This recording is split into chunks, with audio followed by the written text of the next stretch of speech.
Your Majesties, welcome back to the channel. Thank you so much for always returning. Thank you so much for your show of love.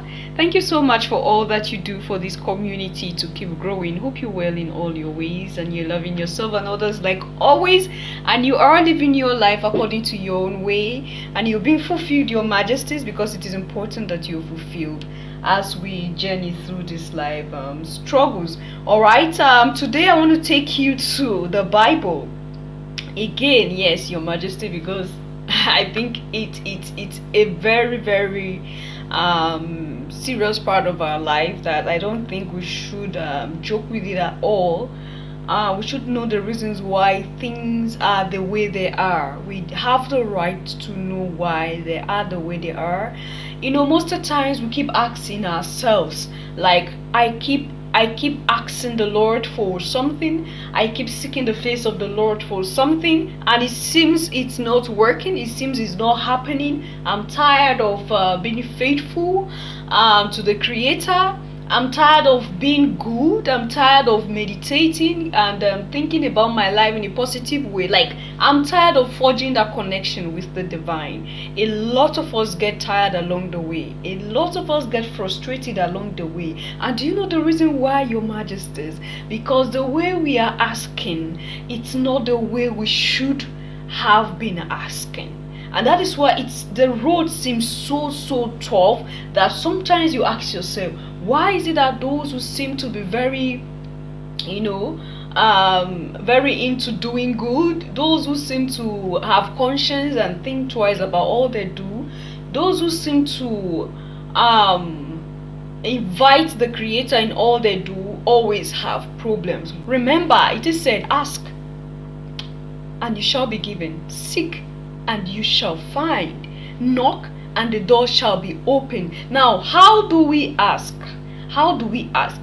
Where the problem lies, where I have issues with these people that did editing, where I have issues with those elders that sat down and did something to us crows, is the Bible, the part of the Bible that should teach us how to ask. They removed it.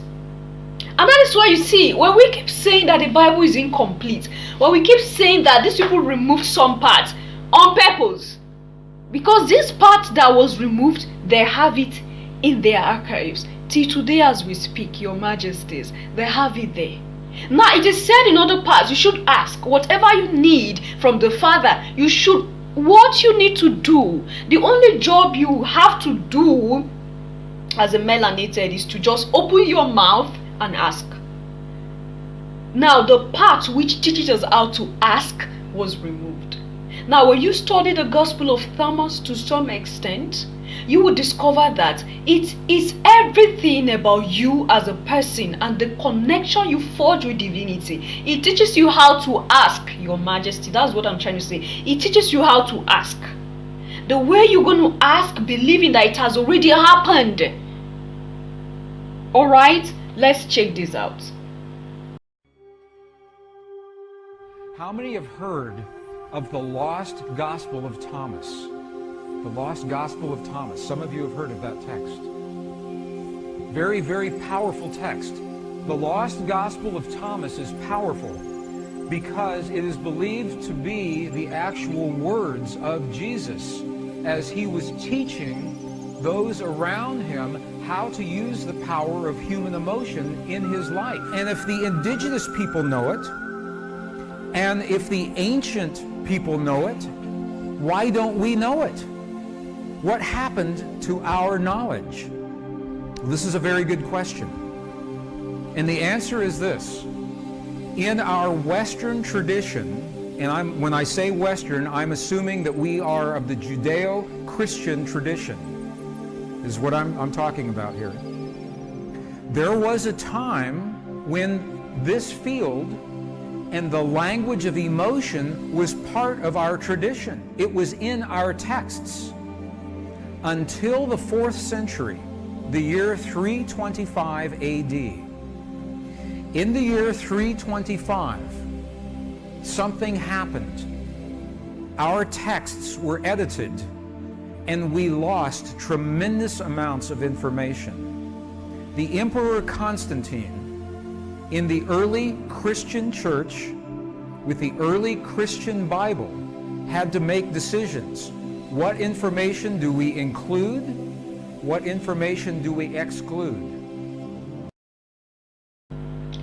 Whenever I see things like this, I am not happy, because most of the time we see how we have become, and these are the reasons why, because we have lost touch of what we shouldn't lose touch of. All right, I hope you get that. Now it will be heaven on earth for everyone if this truth have been revealed for a long time. It will be heaven on earth for everyone if everyone knows that this is how things are. Now there was a video where we talk about how to ask prior to this one. I'm going to leave that link there so that you get to listen to it yourself. Now we have been asking the wrong way. This is the truth, because most of the parts which should have helped us in discovering ourselves, our identity, and forging the connection, most of these parts were removed. And I keep saying it was done deliberately. It was removed from the one that left out for all of us to consume, but the one they consume, or the one they study, the one that is left in their archives, these parts of the Bible are included. They study all this day and night, and that is why most of the times you look at them as people that are invincible, people that, oh my goodness, and the rest of them. Because they know what you don't know, and they are deliberately keeping this out of you, so you don't get to it. Now when we ask, believing that we have received all we wished for, all our desires will be met, then that passage of the Bible we said, ask and you shall receive, seek and you shall find, knock and the door shall be opened for you, that part will come into fulfillment.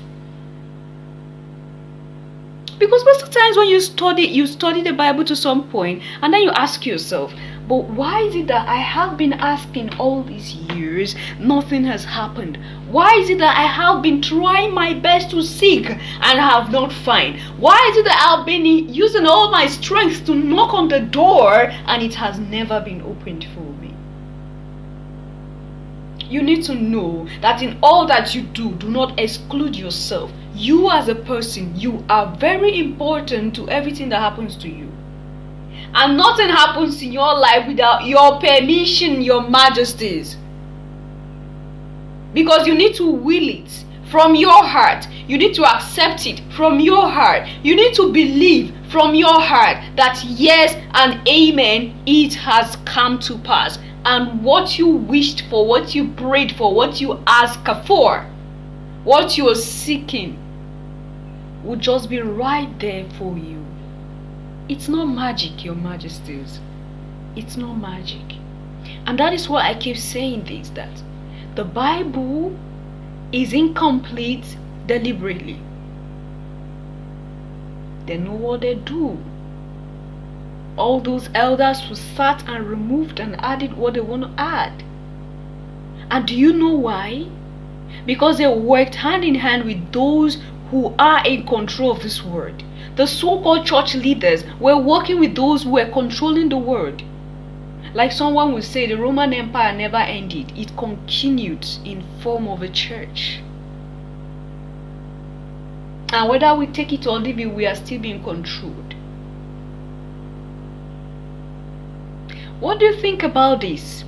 Because I believe that when we know how powerful we are, remember, the word said, let us make man in our own image and likeness. And if we are being made by the image and likeness of the Creator, by His image, just imagine. If you are an image of someone, you would just everything about that person. Because you remind everyone about that person. Your character, what you do, how you look, how you speak, how you think. So our thoughts are so powerful, our emotions are so powerful. The feelings we have, that is why we were created with these things. The Creator was not stupid to have created us and embedded us with all these things, because He knew that these are things that we would need as we journey through this life struggles.